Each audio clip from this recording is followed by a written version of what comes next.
नमस्कार दोस्तों, मैं हूं नवीन पाटीदार और आप देख रहे हैं वॉइस ऑफ एमपी। अफीम पॉलिसी 2024-25 को लेकर हम वहां कवरेज हम आपको दिखा रहे हैं। जिस तरीके से हलचल तेज हो चुकी है, आज जिस तरीके से सलाहकार समिति की एक महत्वपूर्ण बैठक नीमच के नारकोटिक्स कार्यालय में आयोजित की गई थी, जहां पर सांसद सुधीर गुप्ता सहित तमाम विधायक मौजूद थे। और साथ ही अगर बात करें तो इस बैठक में जावद के विधायक ओम प्रकाश जी सकलेजा मौजूद थे, जो लगातार अफीम पॉलिसी को लेकर जो है उस पर मंथन बनाए हुए हैं और लगातार अफीम किसानों की बात भी करते आए हैं और पॉलिसी में कब और कैसे बदलाव होना चाहिए इस पर भी बात करते हैं। इस वक्त हम उनसे जानने की कोशिश करेंगे कि वो बैठक में किस तरह की बात होने रखी है और किस तरह की बैठक में चर्चा हुई है, किस तरह की बात विधायक आपने रखी है। देखिए, 2005 से लगातार अलग अलग समय पे अलग अलग समस्याओं पे चर्चा होती आ रही है।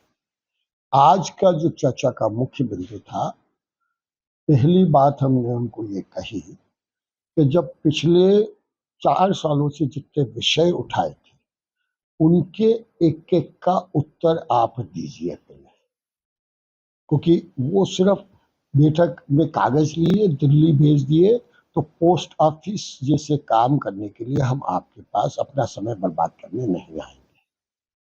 दूसरा विषय, उनने दादागिरी से अफीम के किसानों के यहाँ जाके चेक करने का काम किया कि कच्चा माल कितना उसके पास है। जब चर्चा हुई, उनको कोई अधिकार नहीं है। मैंने पूछा कितने के आपने यहाँ से जांच करने के लिए गांव में भेजने की टीम आज तक नियुक्त की पिछले 1 साल में, उसका डाटा दीजिए। उन्होंने बोला अभी मंगाते हैं। 1 घंटे बाद उन्होंने कहा नहीं साहब, हमारे पास वो डाटा तो नहीं है, हमारे पास जोनल में हमने बोल दिया। मैंने कहा you don't have any right without A return permission.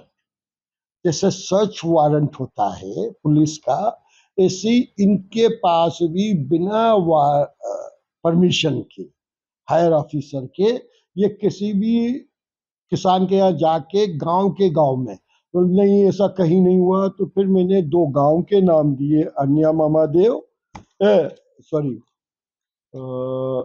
आलोरी और कंवरजी खेड़ी।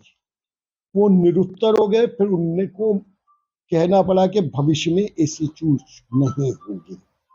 तीसरा महत्वपूर्ण बिंदु आया कि किसानों का, और जब हमने एक मंदसौर की कॉलेज को इसका रिसर्च सेंटर के रूप में डेवलप किया, पिछले 2 बार से मैं बोल रहा हूँ उस रिसर्च सेंटर में बेस्ट क्या आया, उसका क्या कारण था, उसको कभी किसानों के साथ गोष्ठी में चर्चा करे क्या। दूसरा, उसके साथ ही मैंने ये कहा कि पिछले 3 बार से मैं लगातार कह रहा हूँ, हाईएस्ट किसान ने क्या बेस्ट प्रैक्टिस अपनाई, लोएस्ट सबसे कम वाले किसान ने क्या प्रैक्टिस अपनाई, दोनों का डिटेल रिसर्च करके कैसे बेस्ट किया जाए, उस पे ब्लॉक वाइज आप एक गोष्ठी करिए। जब आपकी माइक्रोन्यूट्रिएंट हर जमीन का अफीम की फसल डालने के पहले लें, केवल फर्टिलाइजर ज्यादा डालने से पैदावार ज्यादा नहीं होती है, उसका पूरा एनालिसिस करके और इन सब समस्याओं को ध्यान में रख के, जब ये बायोटेक्नोलॉजी पार्क हमने जब स्वीकृत किया था इस साइंस एंड टेक्नोलॉजी मिनिस्टर मैंने, तो उसके पीछे मेरा उद्देश्य ये था कि किसानों की पैदावार किसी भी फसल हो, कोई भी प्रोडक्शन हो, कैसे हो, हम अब ये सोच रहे हैं कि कैसे किसानों का किन किन पैरामीटर बदलने से उसके आउटपुट को, किसान कोई साइंटिस्ट नहीं है, किसान कोई टेक्नोलॉजिस्ट नहीं है। मध्य प्रदेश में हम पहली बार किसानों को टेक्निकल तरीके से कैसे खेती करी जाए और उसका मिनट टू मिनट मैनेजमेंट की आदत कैसे डाली जाए। एक सामान्य सी बात मैं कई सालों से किसानों को समझाता आया हूं कि जब वो खेत में रात को बिजली आई, लबालब भर दिया, 2 दिन पौधे को ऑक्सीजन नहीं मिली, 2 दिन मतलब मेरे हिसाब से 6% उस खेत का प्रोडक्शन कम हो गया।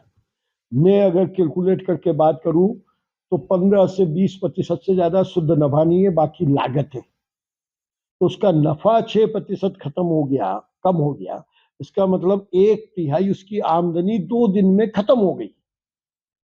ये सब चीजें हमें धीरे धीरे किसानों को सिखाना पड़ेगा। फिर हमने 5-6 क्लस्टर बनाने की बात करी अलग अलग विषय में। ऐसे ही अफीम में हमने ये कहा कि आप जो भी हमारी बात आज हुई उसके मिनट्स प्रॉपर बनाइए, उन मिनट्स का एक एक का उत्तर, और अगली बार जब भी बैठक करें इन सब के सवाल और उनके ऊपर क्या एक्शन हुआ उसके साथ शुरुआत करें। वरना सिर्फ वो बात हो जाती है कि कुछ आएंगे सच्ची झूठी, जिसको पट्टा ज्यादा बनवाना होगा वो सच्ची झूठी तारीफ करवाएंगे, चाहे प्रशासन करवाए चाहे अन्य कोई करवाए, चाहे काम कैसे हो उस पर निर्णय होना चाहिए। आप लगातार अफीम फैक्ट्री में और कारखाने में बदलाव किया जाए, नई टेक्नोलॉजी लाया जाए ताकि यहाँ का विस्तार हो सके और अफीम फैक्ट्री में अधिक जो है मार्फिन कोडिंग का उत्पादन यहाँ पर हो सके। किस तरीके से ये भी बात आपने रखी कि इसको प्रयास आप लगातार कर रहे हैं? मैं पिछले 12 साल से इस प्रोजेक्ट पे लगा था। मैं धन्यवाद करूंगा हमारे सांसद महोदय ने भी उसमें पूरी शक्ति लगाकर सहयोग किया, तब जाके वो फैक्ट्री हमारे पंचायत में मोरवन के पास फैक्ट्री शिक्कत हो गई, काम शुरू हो गया।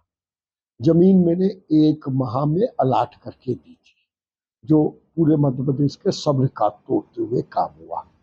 और अब मैं इस फैक्ट्री को में किसानों का कंटेंट, जिस कंटेंट को हमें जरूरत है ओपीएम की, अफीम की, उस कंटेंट को बढ़ाने के लिए क्या क्या हमें रिसर्च की जरूरत है उसका रिसर्च सेंटर भी हम बना रहे हैं यहीं पे।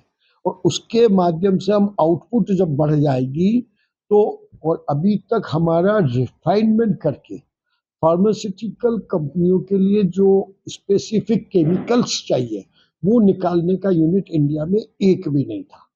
वो पहली बार लगना के काम शुरू हुआ। तो इसके लिए मैं इस लाइन में मेरे सांसद का भी सहयोग की तारीफ करते हुए कहूँगा कि ये टीम वर्क के कारण ये स्वीकृत हुआ। इसमें हमारी मध्य प्रदेश की सरकार, केंद्र की सरकार, हमारे सांसद और हम सब ने मिलकर इस काम को किया और इस काम को तेजी से आगे ले जाकर वापस बहुत सारे, जब फैक्ट्री में कंजम्पशन होगी तो बहुत सारे, कई शायद 1 लाख 2 लाख और नए पट्टे आए, क्योंकि खपत तो बहुत है। क्योंकि कोई भी 80% दवाइयों में कोई ना कोई ओपीएम का कंटेंट लगता ही लगता है। साथ ही अगर बात करें तो एक 829 धारा है एनडीपीएस एक्ट से बाहर निकालने को लेकर लगातार किसान मांग कर रहे हैं और आपने भी कई बार किसानों के पक्ष में बात कही है, तो किस तरह के इस पर काम होना चाहिए, क्योंकि आप लगातार अफीम किसानों की बात करते हैं? देखो, मैं तो टोटल किसानों की बात करता हूँ, अफीम उसमें से एक सबसे महत्वपूर्ण मुद्दा है। मैं अभी सोयाबीन की प्रोडक्शन कैसे बढ़ाई जाए उस पर रिसर्च करवा रहा हूँ। मैं अभी मक्का का कौन सा लेटेस्ट मॉन्सेंटो ने सीड डेवलप किया कि उससे उसका प्रोडक्शन डबल कैसे हो उस पर भी वर्क कर रहा हूँ। मैं अन्य सीड्स की भी डिजाइन जहाँ से हो रहा है वहाँ के रिसर्च से उसको टेप कर रहा हूँ और उन सब के माध्यम से हम कैसे बढ़ाया जाए। लेकिन 2 विषय इसमें बहुत स्पष्ट है। उसके लिए अभी मध्य प्रदेश सरकार में हमारी माननीय नए मुख्यमंत्री जी से पुनः बात हुई, उनने भी सहमति दी कि डोरा चूरा का, जिसमें ओपीएम का कंटेंट सबसे नेग्लिजिबल है कानून के अनुसार, गलती से कभी किसी ने डाला है उसको हटवाने का प्रयास भी करेंगे, क्योंकि वो एक सबसे बड़ा जायज कमाई का किसानों का साधन है। उसे अननेसेसरी पुलिस के ट्रैप में कई बार कुछ परिस्थितियों के कारण, क्योंकि सरकार में नियम बनना, नियम का करेक्शन, आप देखो आजादी के बाद कितने कानून को पहली बार बदला गया।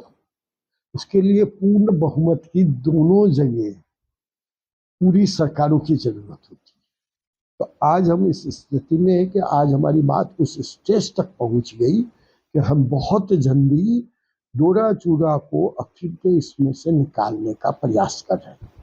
ये प्रयास कर रहे शब्द कहा है मैंने। कल को आप न्यूज में ये मत चला देना अपनी न्यूज की क्या बोलते हैं स्पाइस लगा के कि उनने बोला कि वो हटवा देंगे तो मेरे गले किसान आके ना पड़ जाए। एक पोस्ता दाना के भाव को लेकर भी लगातार किसान मांग कर रहे हैं, अफीम के भाव को लेकर भी। तो आपने क्या बैठक में इस तरह की बात रखी? देखिए अफीम के भाव को लेकर तो कई सालों से बात चल रही है, किसानों की 100% जायज बात। पोस्ता दाना इंपोर्ट होना, वास्तव में ये परमिशन देना में सोचना की जरूरत है। हमने पुरजोर विरोध किया इंपोर्ट का, और उसमें काकस है, एक साउथ इंडियन का एक ग्रुप है, महाराष्ट्र का ग्रुप है, तो दोनों ग्रुप के बड़े काकस है। तो ये काकस केवल इंडिया में नहीं चाइना में भी है।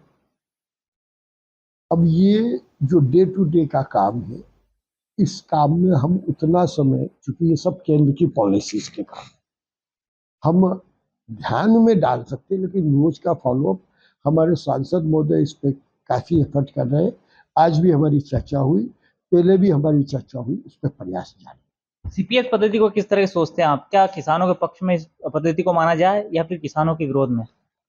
देखिए अल्टीमेटली टेक्नोलॉजी सुधार होगा, विषय उस पद्धति को कैसे किसान के लिए ज्यादा वाइबल बनाना, उस पर ज्यादा फोकस करेंगे तो फायदा ज्यादा होगा।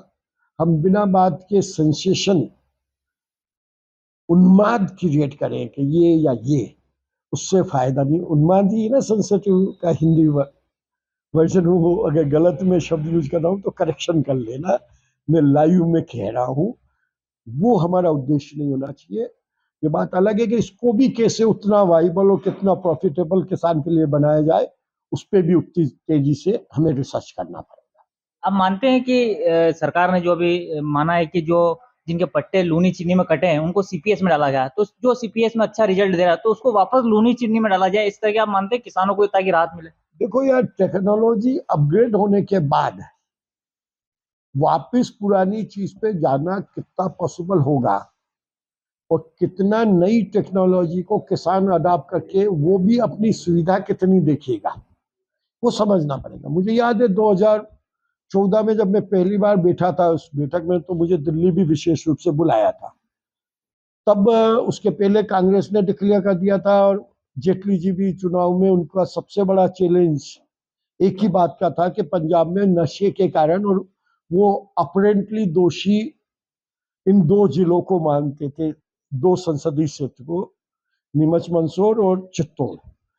तो उनने कहा मैं चुनाव, तो मैंने उनको कहा था नशा नशा होता है, लेकिन सबसे सेफ, सबसे सस्ता और सबसे ज्यादा रोजगार देने वाला नशा है।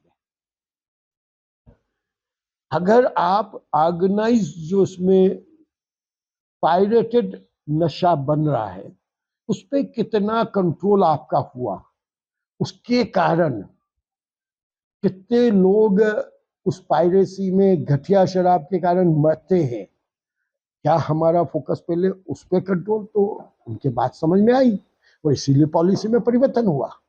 निर्मला जी भी उस बैठक में थी, जेटली जी से भी मेरी बात हुई, और वो जो टोटल कांग्रेस ने 10 से ये 2005 5 से 14 के बीच में, 4 से 14 के बीच में इसको खत्म करने का दिग्विजय सिंह और उनकी पूरी सरकार ने कहा, उसका हमने विरोध किया, क्योंकि हमारे यहाँ कम से कम 3 लाख लोगों को रोजगार मिलता है पीक टाइम में, और वो 2 महीने में पूरे साल के उसके जीवन यापन जितना वो खर्चा निकालते हैं मजदूर लोग।